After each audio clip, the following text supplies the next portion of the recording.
দশম শ্রেণীর ভৌতবিজ্ঞান ক্লাসে আজকে আমরা পড়ব তড়িৎ কোষের অভ্যন্তরীণ রোধের ধারণা। আমরা উদাহরণ হিসেবে সরল ভোল্টীয় কোষ নিয়ে আলোচনা করি। সরল ভোল্টীয় কোষে একটা পাত্রের মধ্যে লঘু সালফিউরিক অ্যাসিড আছে, লঘু সালফিউরিক অ্যাসিড, আর তার মধ্যে তোমরা জানো দুটো তড়িৎদ্বার ডোবানো থাকে, একটা জিঙ্ক এবং একটা কপারের তড়িৎদ্বার।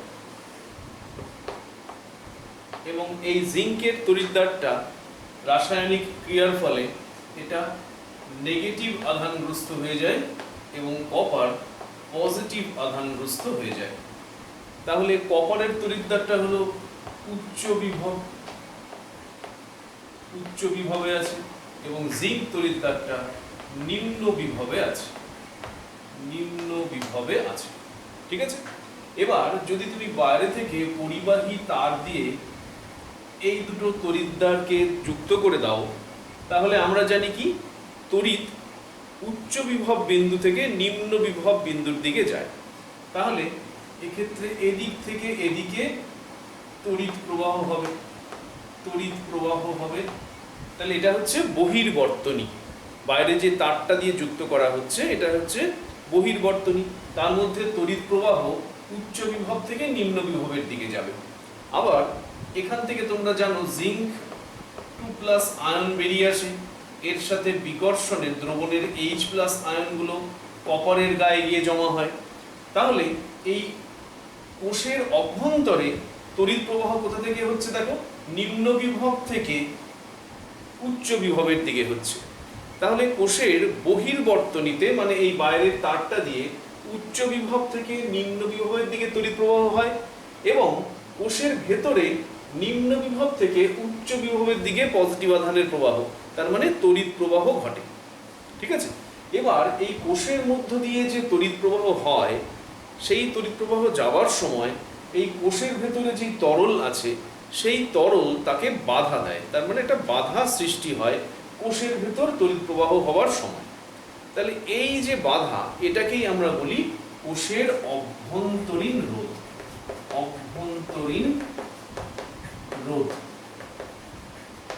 ঠিক আছে, আশা করা যায় তোমরা বুঝতে পারলে অভ্যন্তরীণ রোধ বলতে কি বোঝায়। এবার এসো আমরা আরেকটা শব্দ নিয়ে একটু আলোচনা করি, সেটা হলো নষ্ট ভোল্ট।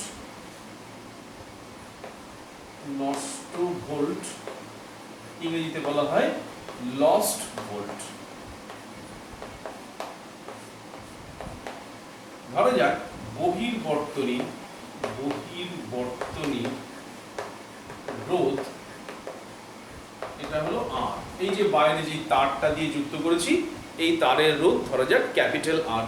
এবং এই যে তড়িৎ বিশ্লেষ্য তরলের মধ্যে দিয়ে যাওয়ার সময় যে রোধের সম্মুখীন হচ্ছে তড়িৎ প্রবাহ, সেটা হচ্ছে অন্তর্বর্তনী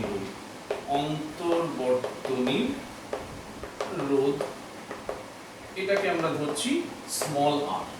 ঠিক আছে, এবার তড়িৎ প্রবাহ যখন এই পুরো সার্কিট জুড়ে চলবে, তখন প্রত্যেকটা তড়িৎ আধানকে এই রোধগুলো অতিক্রম করার জন্য কিছুটা করে কাজ করতে হয় এবং তার ফলে তড়িৎ শক্তি অন্য কোনো শক্তিতে রূপান্তরিত হয়।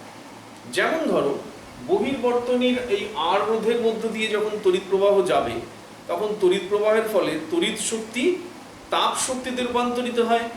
সেটাকে আমরা কাজে লাগাতে পারি এই রূপান্তরিত শক্তিকে। কিভাবে? যদি আমরা এই বহির্বর্তনীর সাথে একটা বাল্ব যুক্ত করতাম, তাহলে সেই বাল্বের ফিলামেন্টটা গরম হয়ে আমাদের আলো ছড়াতো। তাহলে বহির্বর্তনীতে যে তড়িৎ শক্তি অন্য শক্তিতে রূপান্তরিত হয়, সেটাকে আমরা ব্যবহারিক ক্ষেত্রে কাজে লাগাতে পারি। কিন্তু দেখো, এই অন্তর্বর্তনীর মধ্য দিয়ে যে তড়িৎ প্রবাহ যাবে, তার ফলেও কিছুটা কাজ হবে এবং তড়িৎ শক্তি তাপ শক্তিতে রূপান্তরিত হবে, কিন্তু সেই তাপ শক্তিকে আমরা কোনো ব্যবহারিক কাজে লাগাতে পারি না। কি বললাম তাহলে? বোঝা গেল? তাহলে কোষের মধ্য দিয়ে তড়িৎ প্রবাহ যাওয়ার সময় তড়িৎ শক্তি যে অন্য শক্তিতে, মানে তাপ শক্তিতে রূপান্তরিত হয়, সেটা আমরা কাজে লাগাতে পারি না। তাহলে ওই অংশটুকুকেই বলা হয় নষ্ট ভোল্ট, তার মানে যে অংশটা নষ্ট হলো। তাহলে বুঝতে পারছো যে এই নষ্ট ভোল্ট সৃষ্টির পেছনে মূল কারণ কি? কোষের অভ্যন্তরীণ রোধ। ঠিক আছে? আচ্ছা, এসব এবার আমরা দেখা যাক গাণিতিকভাবে ব্যাপারটাকে কিভাবে ট্রিট করা যায়। ধরা যাক এই কোষটার তড়িৎ চালক বল এটা সমান সমান ই, বহির্বর্তনীর রোধ আর, অন্তর্বর্তনীর রোধ স্মল আর। এবার এই তড়িৎ বর্তনীটা যুক্ত অবস্থায় এর মধ্য দিয়ে তড়িৎ প্রবাহ হচ্ছে। এবার সেই তড়িৎ প্রবাহ মাত্রা যদি আই হয়, তাহলে আই ইকুয়াল টু কি হবে? তড়িৎ চালক বল বাই বর্তনীর মোট রোধ। আইটা কি বললাম? তড়িৎ বর্তনীর মধ্যে প্রবাহ মাত্রা। তাহলে তড়িৎ চালক বল কি লিখেছি আমরা একটু আগে? ক্যাপিটাল ই। আর বর্তনীর মোট রোধ কত হবে? আর প্লাস স্মল আর। তার মানে বহির্বর্তনীর রোধ যোগ অন্তর্বর্তনীর রোধ। এবার দেখো এখান থেকে আমরা কি লিখতে পারি? বা আই, আমরা ইটাকে বাদিকে নিয়ে আসি, E equal to I into R plus I into small r. ঠিক আছে? তাহলে এই যে আই ইন্টু আর, এটা কি হলো? এটা হলো তড়িৎ কোষের দ্বারা বহির্বর্তনীতে দুই প্রান্তের যে বিভব প্রভেদ সেটাকে বোঝায়। তাহলে এটাকে আমরা লিখছি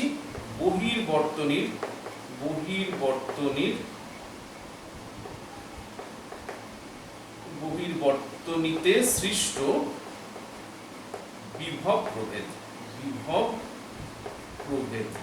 এটাকে আমরা ক্যাপিটাল ভি দিয়ে প্রকাশ করছি। আর আই ইন্টু স্মল আর, এটা তাহলে কি? এটাই তাহলে নষ্ট ভোল্ট। ঠিক আছে? এটাকে আমরা স্মল ভি দিয়ে, ছোট হাতের ভি দিয়ে প্রকাশ করছি।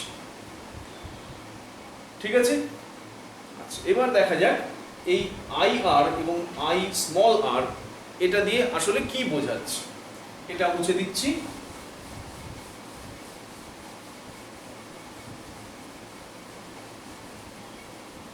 তাহলে এবার আমরা দেখি আই ইন্টু আর, তার মানে ভি মানে বহির্বর্তনীতে দুই প্রান্তে বিভব প্রভেদ। এটা বলতে কি বোঝাচ্ছে? ভালো করে শোনো, এটা বলতে কি বোঝাচ্ছে? একক ধনাত্মক আধানকে বহির্বর্তনীতে এই আর রোধের মধ্য দিয়ে পজিটিভ তড়িৎদ্বার থেকে নেগেটিভ তড়িৎদ্বারে নিয়ে যেতে যে কৃতকার্য সেটাই হলো আই ইন্টু আর। আরেকবার বলছি, বহির্বর্তনীতে এই আর, এই বহির্বর্তনীর রোধ হচ্ছে আর, বহির্বর্তনীতে আর রোধের মধ্য দিয়ে একক ধনাত্মক আধানকে পজিটিভ তড়িৎদ্বার থেকে নেগেটিভ তড়িৎদ্বারে নিয়ে যেতে যে কৃতকার্য সেটাই হচ্ছে আই ইন্টু আর। ঠিক আছে? তাহলে আই ইন্টু স্মল আর মানে স্মল ভি, এটা তাহলে কি? এটাও ভালো করে শোনো। কোষের মধ্য দিয়ে একক ধনাত্মক আধানকে ঋণাত্মক মেরু থেকে ধনাত্মক মেরুতে নিয়ে যেতে হলে যে কাজ করতে হয় সেটাই হলো আই ইন্টু স্মল আর। তাহলে এই যে ছবিটা, এটাকে যদি আমরা সাংকেতিকভাবে আঁকি তাহলে কিরকম দাঁড়াবে?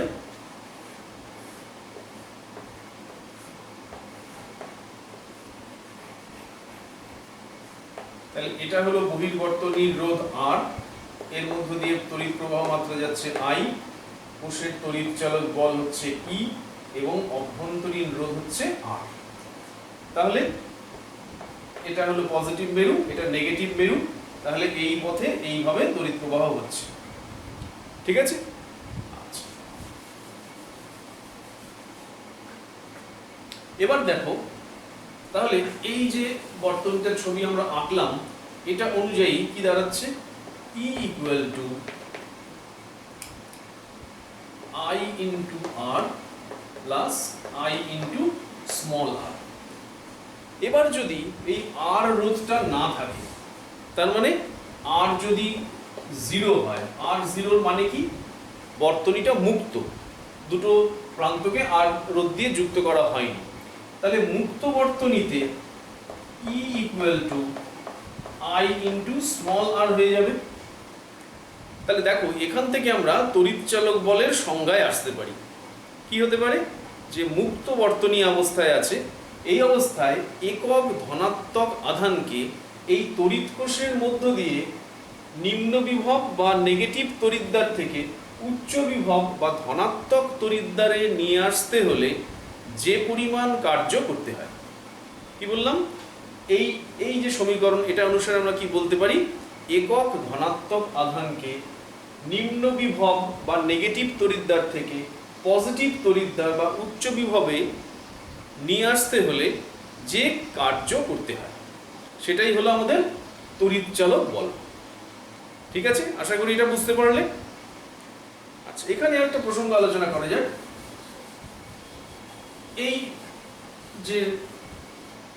এই যে গাণিতিক সম্পর্ক আছে, এখান থেকে দেখো আমরা একটা জিনিস বলতে পারি। I ইন্টু আর হচ্ছে কি? ভি। ভি মানে বিভব প্রভেদ। বিভব প্রভেদ যখন বদ্ধ বর্তনী থাকবে তখন এই দুই প্রান্তের বিভব প্রভেদ হচ্ছে ভি। তাহলে এই সম্পর্ক থেকে আমরা বলতে পারি, দেখো ই এটা হচ্ছে তড়িৎ চালক বল মানে ইএমএফ, এটা equal to V plus IR. তাহলে এখান থেকে আমরা বলতে পারি ই নিশ্চয়ই ভির থেকে বড় হবে। তার মানে তড়িৎ চালক বল বিভব প্রভেদের থেকে বড় হয়, সেটা আমরা এখান থেকেই প্রমাণ করতে পারি।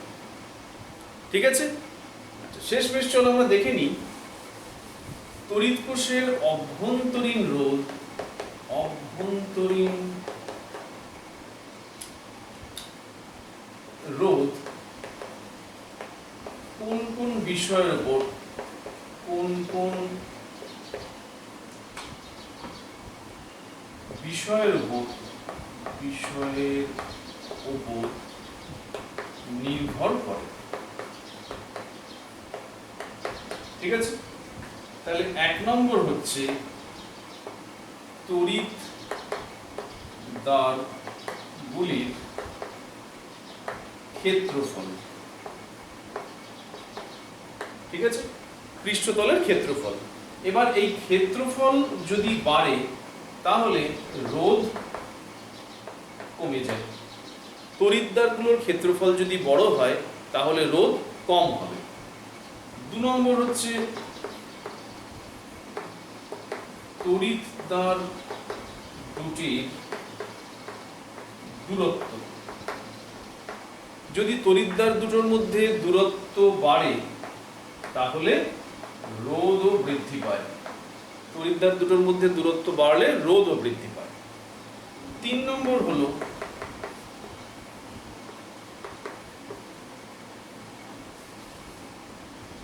কোষের সক্রিয় তরলের প্রকৃতি ও গাঢ়ত্ব। দেখো যদি সক্রিয় তরলের তড়িৎ পরিবাহিতা বেশি হয় তাহলে স্বভাবতই রোধ কম হবে, আর যদি গাঢ়ত্ব বৃদ্ধি পায় তাহলে রোধও বৃদ্ধি পাবে। গাঢ়ত্ব বৃদ্ধি পাওয়া মানে অনেক কণা, তাহলে সেখানে যাতায়াতের পথে সংঘর্ষ বেশি, তার ফলে সেখানে রোধও বৃদ্ধি পাবে। শেষমেশ 4 নম্বর হচ্ছে উষ্ণতা। এটা একটুখানি ভালো করে বুঝবে। উষ্ণতা বাড়লে রোধ কমে যায়। দেখো ধাতব পরিবাহীর ক্ষেত্রে আমরা কি বলেছিলাম? উষ্ণতা বাড়লে রোধও বেড়ে যায়। কিন্তু তড়িৎ বিশ্লেষ্য পদার্থের দ্রবণের মধ্য দিয়ে যখন তড়িৎ পরিবহন হয় তখন যদি তুমি উষ্ণতা বাড়াও তাহলে আয়নগুলো দ্রুত গতিতে চলাচল করবে, তাদের গতিশক্তি বেড়ে যাবে, তার ফলে তড়িৎ প্রবাহ বেড়ে গেলে তার মানে রোধ কমে যাবে। তাহলে এই বিষয়টি কিন্তু সাধারণ ধাতব পরিবাহীর সঙ্গে ক্ষেত্রে যা আচরণ হয় এই ক্ষেত্রে কিন্তু তার উল্টো। ঠিক আছে, আজকের পাঠ আমাদের এই পর্যন্তই। সবাই বাড়িতে ভালো করে পড়াশোনা করো, আবার পরের ক্লাসে দেখা।